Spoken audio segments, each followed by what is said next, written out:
Now, it's time for another Dice Tower review with the Game Boy Geek. Hello my friends, it's the Game Boy Geek here. Today, we're going to be on an ark. We're going to be on Noah's Ark. In the middle of the water there, going up and down with the crazy storms and the lightning. It's going to be crazy. We're trying to save these little animals by putting them on ferries to then bring them to the main ark. We're talking about Noah. This is a card game for 2 to 5 players. Takes about 20 to 30 minutes to play. It's kind of like an Uno variant, Uno on steroids as I call it. Let's take a look. It is designed by Bruno Cathala, Ludovic Malblanc, 2 of my favorite designers, and the artwork is from Xavier Collette, my favorite artist. Ooh, it's got a bunch of my favorites here. Does it live up to what my expectations always are of those 3? Let's take a look.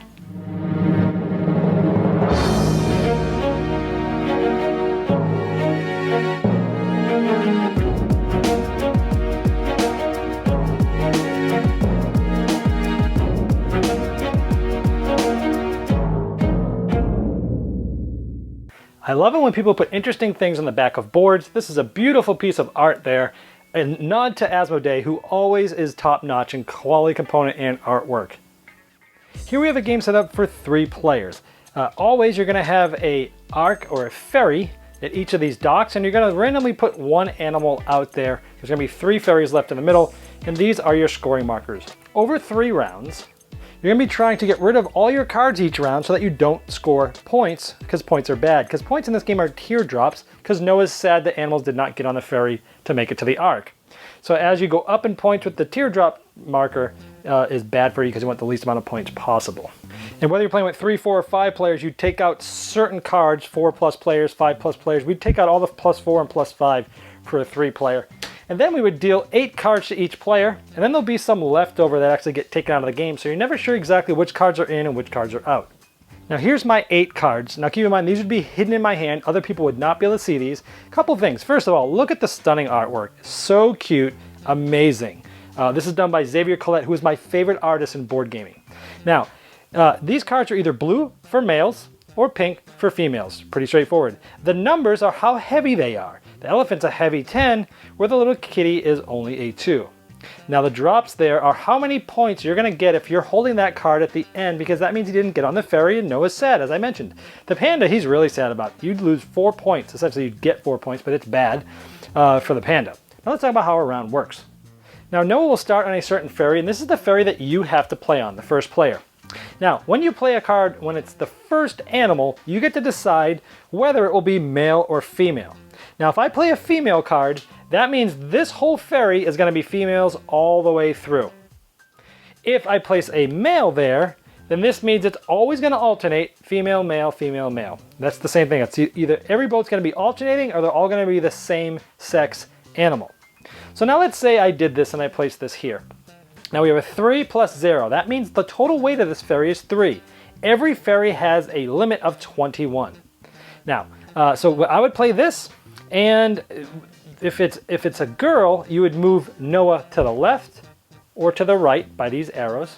But since I played a boy, you play them, boys always go diagonal.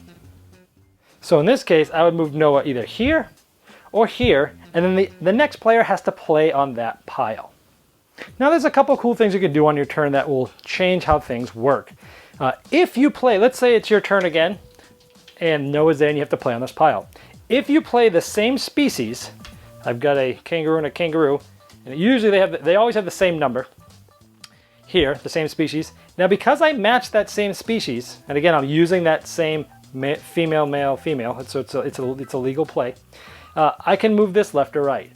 Now I move this over here, and now I get to play again because I matched the species. So I'm over here. Now this pile isn't, they don't know if it's going to be alternating or not because there's only 1 card there. Let's say I put this one down. Now we know that this fairy is going to go female, male, female, male. But I also matched, so I get to go again. But normally I would be able to move the blue, the Noah to one of the diagonals because that's typically what a male card does. But the donkey has a special ability. Some of these cards do. This one has a Noah crossed out, which means the donkey is so stubborn, he makes Noah stay here. So when I played this and I linked this together, I get to go again, but I have to play on this pile because I cannot move Noah. And so let's say, okay, well, I just move this here, and that was my last turn. I changed 3 cards by matching them up, and now I just got to move Noah. So let's say I move this Noah, and it's the next player's turn. And let's say it's later in the game here, and we have this. So we have, if we add up all the weight, you have 19. Now, 21 is the limit. So if on this player's turn, he didn't have a card, maybe the closest thing he had was this, because he has to keep male, female, male, female. This capsizes the boat because now this is over 21. What would happen is he would take all of these cards in his hand and he would have a ton of cards, and then he would start anew on this same pile, and then he would move Noah correspondingly.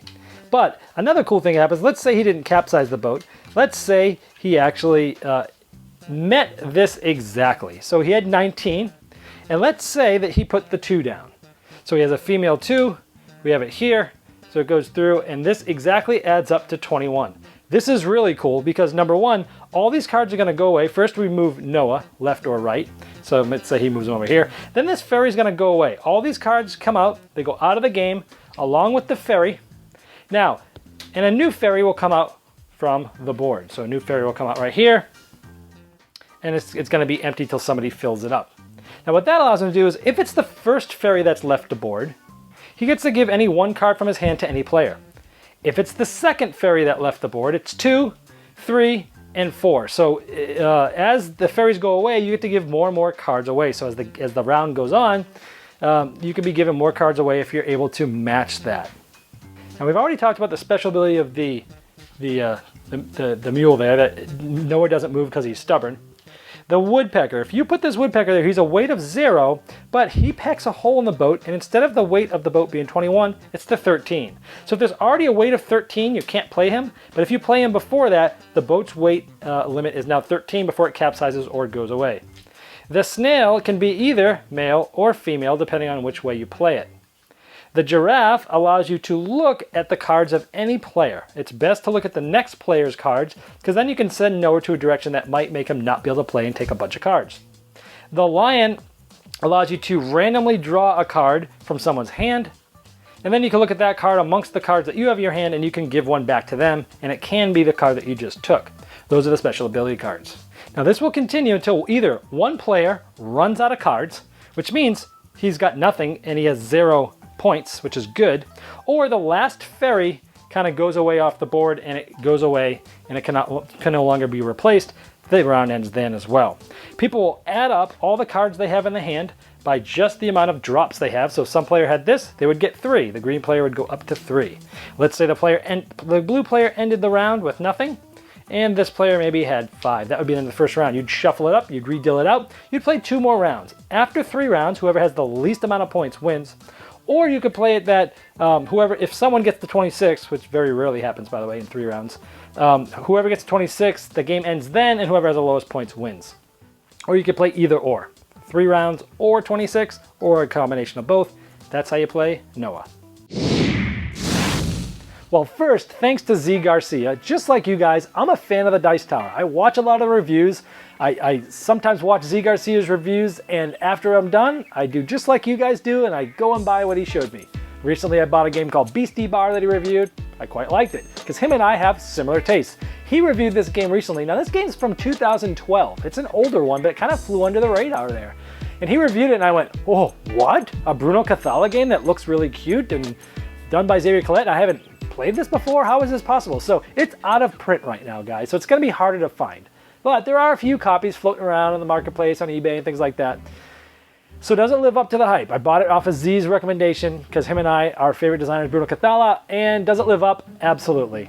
Bruno is a genius, Ludovic, genius. They work so well together. You take this card game, it's a short filler game. It's got the most adorable artwork. The components, the artwork and everything on here is great. Asmodee quality, good. I showed you the back of the board. They went over the top with that. The gameplay is fun. Now, Z said it was kind of like Uno. If you have a family that likes Uno, this will be a good game for them. I agree. It is a little bit of an Uno variant, or Uno. I called it Uno on steroids because there is really a lot more going on. A lot of time as gamers, we look at games like this and we go, oh, it's simple, it's so easy. Sure, it's not Power Grid. So does that make it a light game? Maybe, maybe not. For instance, I play this game with gamers and we all went, ooh, this is simple, yet there's enough there to give it a bite. I really like this. It's simple, but it's fun. There's some decisions making. This game has some layers to it. It's got some legs for a short filler. It's got a lot going on there, a lot more than it looks like, right? But you're like, oh, it's simple. It's a light game. Then you bring this and you play it with family who doesn't necessarily play a lot of games. They like party games. My family's the same way. So I brought this game to them, and they liked it, but they felt there's a little too much going on. They're like, wow, there's really a lot to think about here. It makes my head hurt, right? Well, that's Bruno and Ludovic, right? They're gonna take something simple and they're gonna make it awesome, and they're gonna make it thinkable. They're gonna make it where it's good for gamers, but not terribly confusing, but streamlined and elegant and all that good stuff. But I don't think this is a game for families that don't play games that much, because again, with my family, they liked it, but it was just a little too much going on, right? I mean, you layer, okay, male or female, which is this boat gonna be? Well, I gotta think about that. Which way is this gonna move? Okay, I gotta think about that. Oh, I've got some special abilities, so I'm gonna do that. So there's just a few extra layers in there than beginner players are used to playing. Not to say that they couldn't play it after a few plays, they did get it, but at first it really was a little bit of a hurdle for them. So for gamers, absolutely, excellent filler. For families that don't typically play games, it might just be a little thinky for them. So be cognizant of that. Now, I like it with all players, but I think I like it with 2 the best. Because with 2, you can really plan your move and your moves. You could be like, oh, I'm gonna play a 3 and a 3, go again. Play a 6 and a 6, go again. And I'm gonna play this one because now he is gonna have to go here or here. And if he goes there, then I have this. If I have there's this. You can think like one move ahead as to where you want to put Noah, because that might make him do something that he'll put it where you want it to be. And so I really liked that you could think one extra turn ahead, where with multiple players, there's no saying what the other people are going to have or do.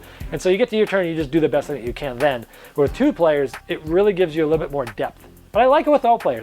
I'll gladly play this with any amount of players. It's Bruno and Ludovic. I love it. The artwork's awesome. It's a good, solid filler. That's Noah.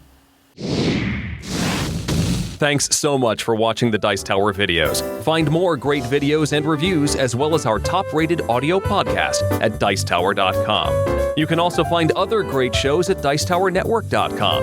I'm Eric Summerer, and you've been watching The Dice Tower. The Dice Tower is sponsored by Cool Stuff Inc., where you can find great games for great prices. Cool stuff in stock. Check them out at CoolStuffInc.com.